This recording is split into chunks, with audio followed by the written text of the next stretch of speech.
Hello and good day, Welcome to the Super Good Camping Podcast. My name is Pamela. I'm Tim. And we are from supergoodcamping.com. We're here because we're on a mission to inspire other people to get outside and enjoy camping adventures such as we have as a family. Today's guests are a lovely couple that have a different approach to dehydrated meals. They make authentic South Asian backcountry camping meals. They're all about the flavor. Tim and our eldest son, Thomas, have had the pleasure of running into them a couple of times over the past year, and Thomas's sampling takeaway was flavorful with just the right heat and great texture. Please welcome Liz and Wally from Wanderless Kitchen. Hey, welcome. Welcome. Oh, thank you for having us. Yeah, thanks for being here. Well, thanks for doing something different. It's really easy that, imitation is the best form of flattery. It's pretty easy to imitate something that somebody else has already figured out. You guys are doing a different deal. Thomas has sampled your wares. We've run into, he's run into you apparently more times than I have. Yes. He doesn't tell me anything. We first ran into you at the Toronto Outdoor Adventure Show. The paddleheads asked us to come in because it's a long story. We were doing some stuff for them because they were out of country and stuff. Exactly. We're stand-ins. That's perfect, sweetie. So we came in, we dropped by your booth, did a brief interview. Thomas tried your food and loved it. And then we ran into you, late summer, I guess, up at Paddler Co-op at the, what's it called? Palmerfest, that's it. And he got to sample some more. He's like, we got to take some of that. We don't have to because it's going to go poorly for me. There's a deliberate reason why Tim was left out of the equation and the mention about the tasting. Yes. Anything. So when he says, what did he say? Just the right heat. Heat is bad in my world. I love the flavors. I used to when I was much younger and apparently stupider, I would go and do blackened swordfish. Love the flavors. Wow. But I would be holding my guts and my eyes would water for 4 days. Like it's just, I can't. Even green peppers and sweet peppers don't go well. If there's the word peppers in there, it's going to play out poorly for me. So it smells great.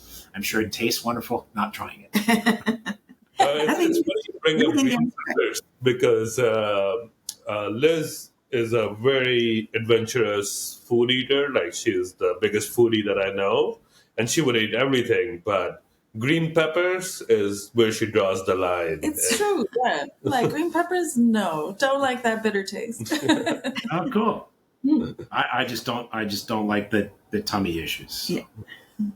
They don't like you. They don't like me. So tell us a little bit about, I don't know, your background story. How did you end up here? Like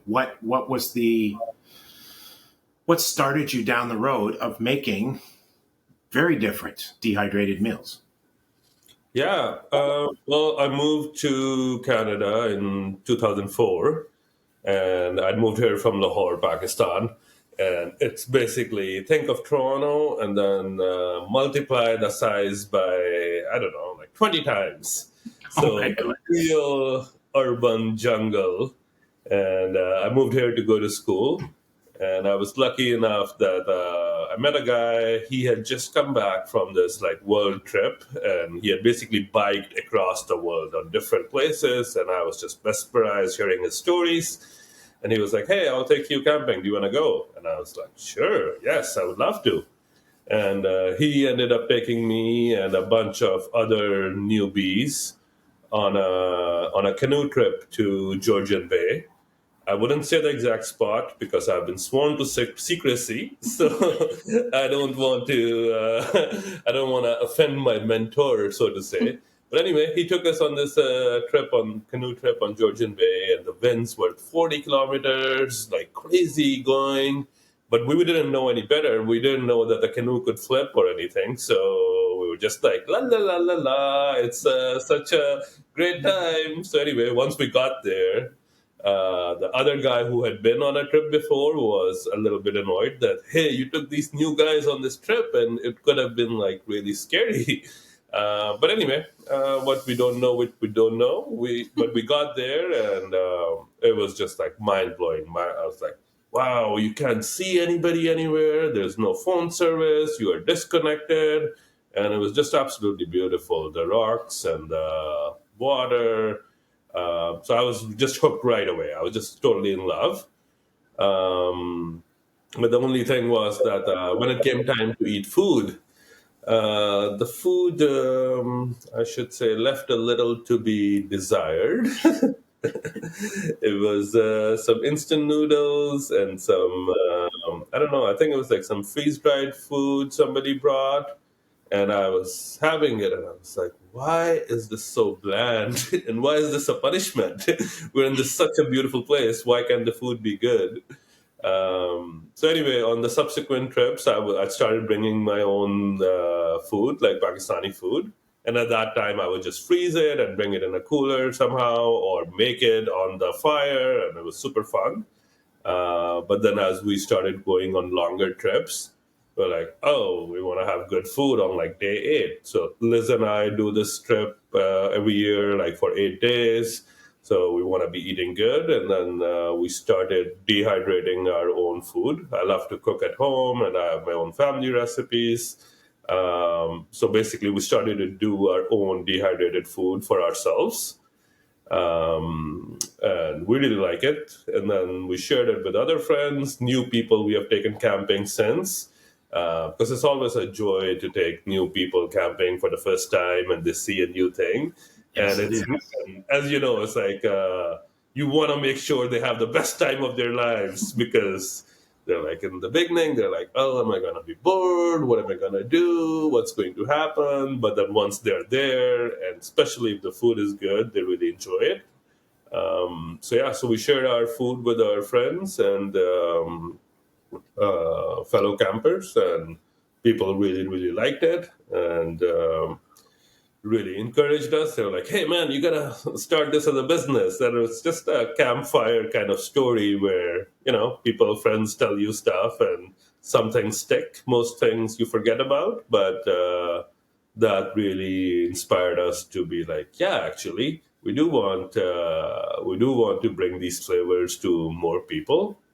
And that idea that like people wanted, or people would ask us about our trips. They would be curious, like, oh, I hear you're going on these longer trips, but like, what do you eat? Are you eating moon food? Like, what is it that you're having? And so it was such a delight to share, like, no, we're eating so good. Like, it's delicious. And I'm so excited to be eating all of the food that Wally makes. And so it was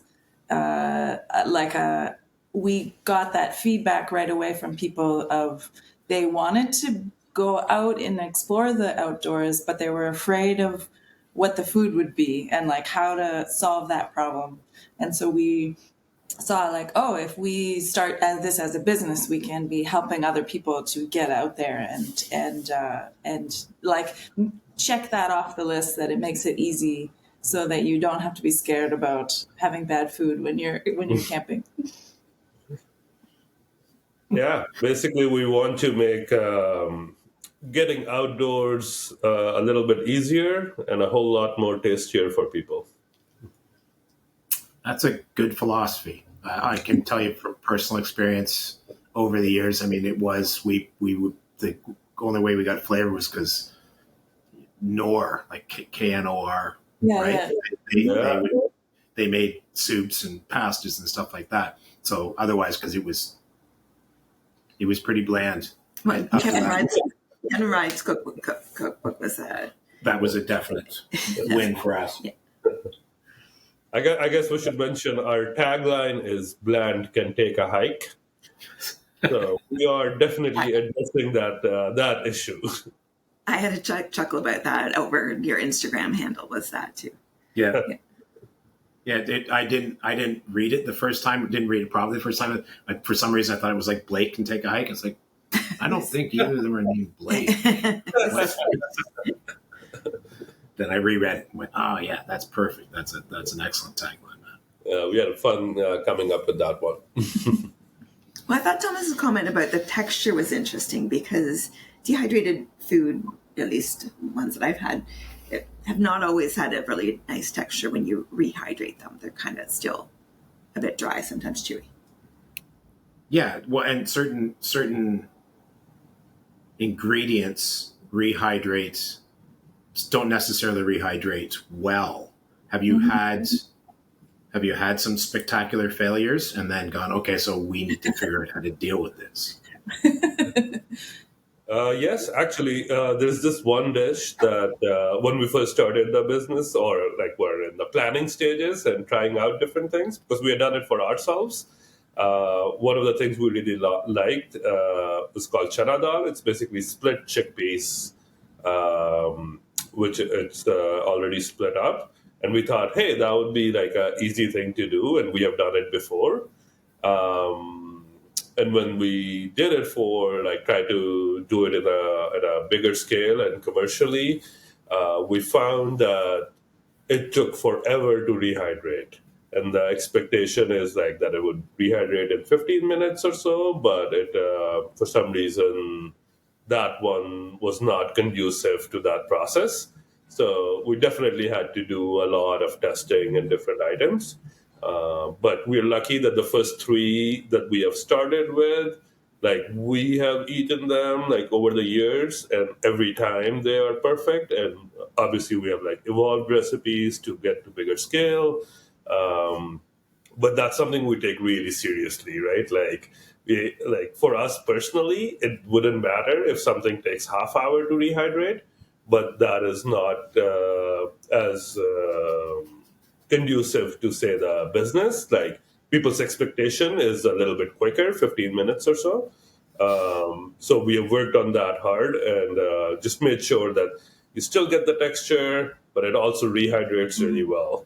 And trust me, we have done a lot of back and forth to make sure that you get the best of the both worlds, basically. At the end of the day, our goal is that it should taste like home cooked, proper South Asian food. So for example, we have the brown lentils and yellow lentils. The brown lentils have a bit more of a texture to them because that's just how they keep their shape. While the moong dal is generally a more liquidy, smoother kind of texture.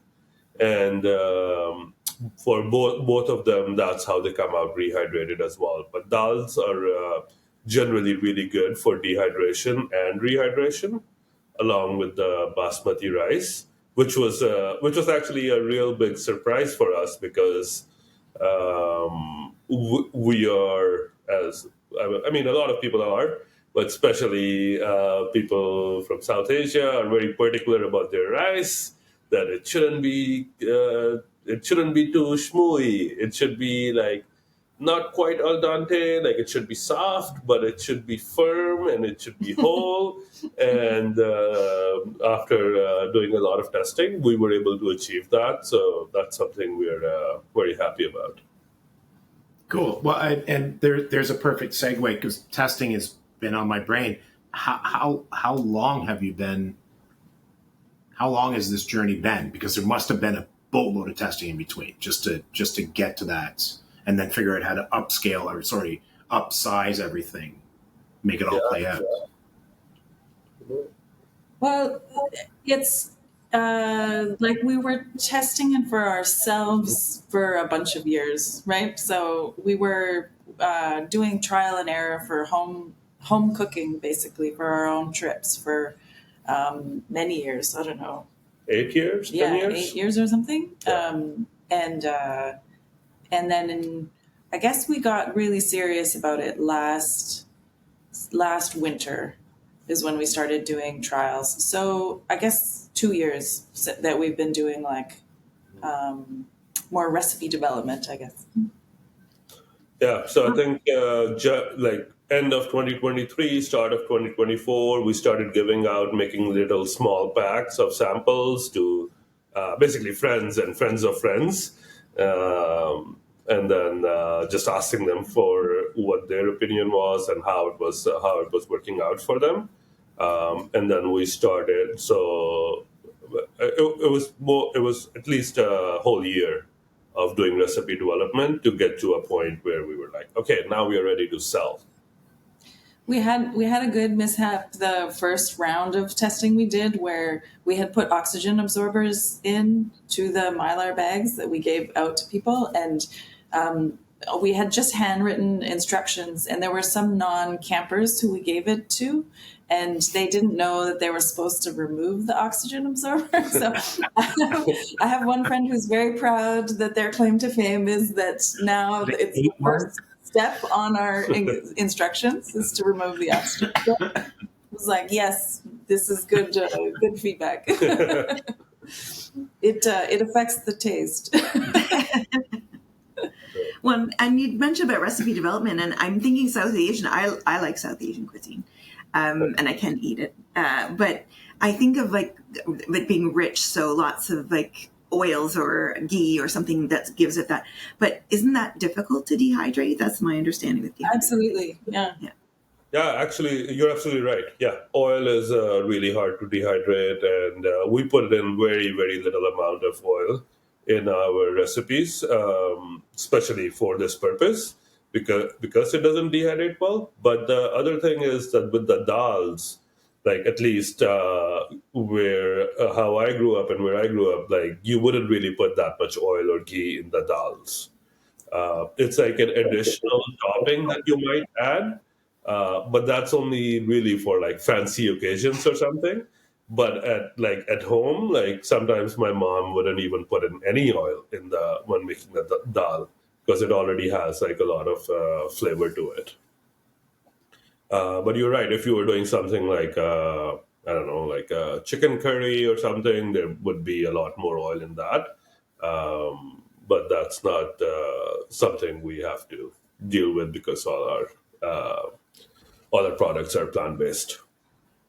Plant-based, so it's all plant-based. Yes, so we started with 3 flavors, and they're all 100%. Yes. Yeah, so tell us about your what different products you have.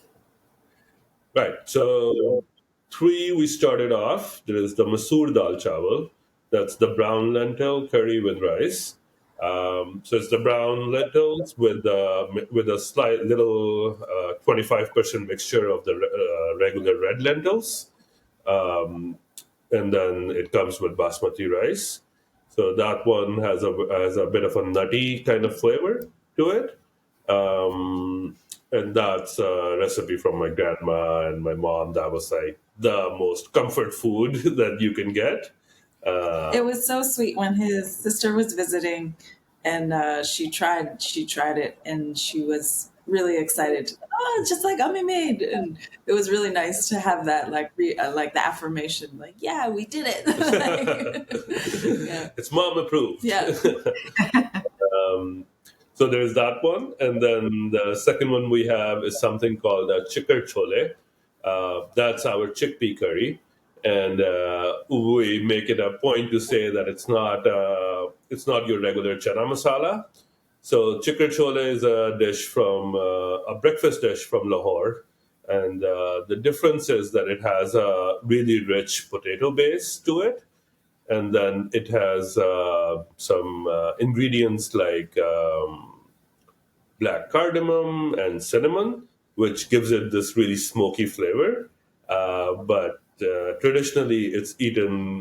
You would have it for breakfast. So really like a good big breakfast before a hard day's work. So that one is the second one, and then we have the Moong Dal Chawal, which is the little yellow pigeon lentils, and that one comes with rice as well. And that one is more of a smooth, very homey kind of earthy, I would say, earthy flavor to it. Yeah, so you mentioned. Sorry, go ahead. No, people are always excited by the moong dal, like the flavor of it's kind of unexpected, but the flavor of the dal is different from each other. Like the brown lentils and the moong dal, they taste different regardless of the spices. Like what they are different spices, but it's the flavor of the dals themselves that really get to shine through, and they taste different. And the moong dal is such a homey, delicious, warming taste. Yeah. It's nice. It all sounds good to me, but I'm slightly terrified anyhow. We have lost you. You have, but you know what? We'll pick some up. We'll run into you guys again, I'm sure, because we keep doing it. So I will let Thomas take some with, and I'll just do some of my normal bland crap. I hope so. You talked about, what's the right term? Upsizing, like because you're cooking for the two of you, and then suddenly you're cooking your batch. What I think it was batch cooking, in order to do it. So how did you figure out how to upsize it? Because it can't just be, if I'm using 1 teaspoon and I want to make a 10 batch, I'm using 10 teaspoons.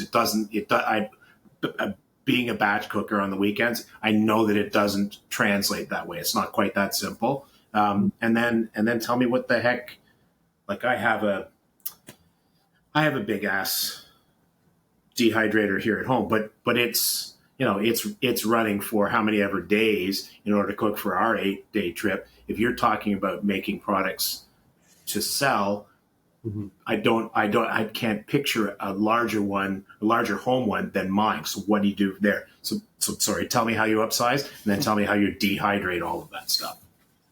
Yeah. No, I mean, again, it was a big learning curve. So we rented a commercial kitchen facility in the east end of Toronto, where you basically rent it by the hour, and they have all the cooking equipment, stovetops and stuff there. But then we had to get our own dehydrators and house them over there. So we bought larger dehydrators that we could do bigger production in. And in the beginning, we were doing it in pressure cookers because it was quicker and easier, but the capacity for them was pretty low as well. So eventually we understood that we just have to make really, really big pots to be able to do that. So that's how we started off. And then now we use something called, we have used in the past something called a tilting skillet. So it's basically a big skillet which can house a lot more product in there. And then, but you don't have to move it with your hand as much. It basically has a lever, you would say, that you can tilt it. Yeah, lever. It's it lifts up so that it tilts forward, hence the name, the tilting skillet. But it's just like a large cooking device. Yeah. Yeah. But in terms of ingredients that you were saying, well, the good thing is that I never knew what exact quantity of ingredients I was using at home, because I don't use any tablespoon or measuring cup. That's just good old what I feel like in the hand thing. So when we started doing it at the commercial kitchen, we did some batches and basically wrote everything down every time, and tried to get to the stage where we were comfortable with that this is the exact quantity every time that we need. So a lot of long spreadsheets are involved in this process. The exact amount of water, and weighing everything and taking note, and Yeah. And then you mentioned a Mylar package. So how does it go then from you cooking it to the Mylar package? Right. So so once it's dehydrated, then basically it depends on which product we are doing. So some of them we would, so for example, for the chickpeas, we would have to grind it first a little bit. So it's basically some of it is split into half and stuff, because that's the texture we are going for. And then we basically put it in the Mylar bags, put in an oxygen absorber, and then heat seal it with a heat sealing machine. Yeah. and a note that says "Do not eat." Exactly. Yeah. And you do this all yourselves. Yes, that's how we started off. That's what we've been doing. Now we are looking at other options, but right now this is the current way of doing it. Yes. So yes, it was all packaged by hand by us and friends who we co-opted into helping. So yes. Excellent. And is this a full-time gig for you now, or do you have day jobs and then this is your super fun hobby? It is full time for me now. So we launched, like you said, where we met at the Toronto Outdoor Show in February. That was our launch. And then in May, I quit my day job to devote full time to this, to Wanderless Kitchen. Just because we're like, the summer is coming, and if we are serious about this, I really need to be focused full time on this job. So I'm doing it full time. Liz is working. Liz works part time for this. She's a gardener, so I still have my day job. she has her day job from April to End of November. So end of no. wrapping up soon. Mm-hmm. And so you are at the Outdoor Adventure Show. You mentioned Mac, that you were demonstrating at Mac. Can people purchase your meals through Mac? Oh yes, that was that was really good. We did one at Toronto downtown at just before Labor Day, and so that was perfect timing for us. And honestly, it still amazes us. Like, we figured out that one in 5 people or 1 in 6 people who try our product, like sample it, buy it. And so that is quite the... That's awesome numbers. That is an amazing turnaround. Like, it's beyond our dreams. Because there were people there who were like going on trips and stuff, and they were definitely looking for this. But also people just walking off the streets, and you would be amazed how many people are like, "Oh, this is so delicious! I'm just going to have this for dinner," because it's also a quick and easy meal. But it's always good to connect with the core camping community. So that's where Mech is good, but also Palmer Fest, where you were at as well with the Paddler Co-op. Seeing that the people who do it like really seriously are really enjoying it and buying that stuff. Yeah, they get it. Like, the people who are doing backcountry trips and canoeing and anyone who has to portage anything, they get it. They're like, oh, this is tasty. It's like tastes delicious. It's got lots of protein in it. It's easy for me to make at the end of the day. Like, that, people just get it right away and they want it, and that's so fantastic for us. Yeah, really, really happy to do things like Mac and Palmer Fest. Yeah. Like, lots of people are like, oh my God, I didn't know that freeze-dried or dehydrated food could taste this good, because they're like, we only used it for nutrition. Like, that's what you have to do to survive. But it can also be delicious. So that's been some really good response for us. Yeah. Yeah, good tasting calories instead of just calories. Exactly. Yeah, I hear you. So people can buy it from wanderlust.ca. Is it wanderlustkitchen.ca? Correct. Okay.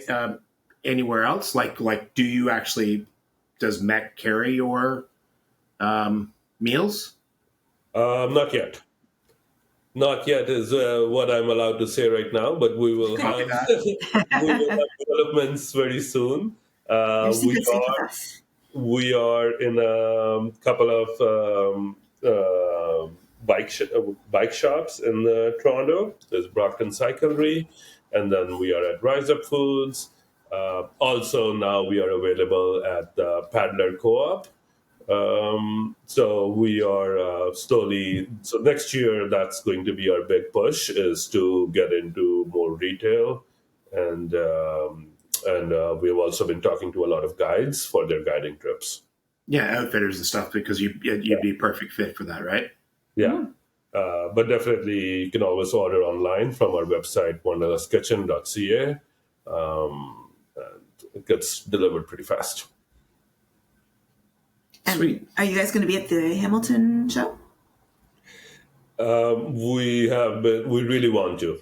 We're just looking at the calendar and the production schedule, because we are doing the One of a Kind show in Toronto at the end of this month. It's a 11-day event. So we have been really laser focused on doing all the production for it, and also all the booth setup. So it's quite a bit intimidating in a way. Like, it's very exciting that we are a part of it. It was a big, long application process, and we're happy that we were accepted to it.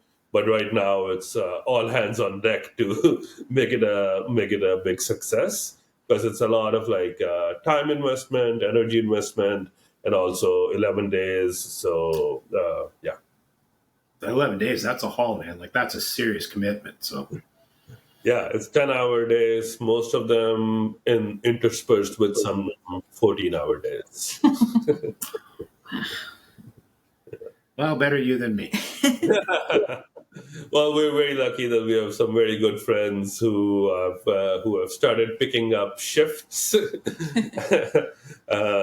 in exchange for delicious food.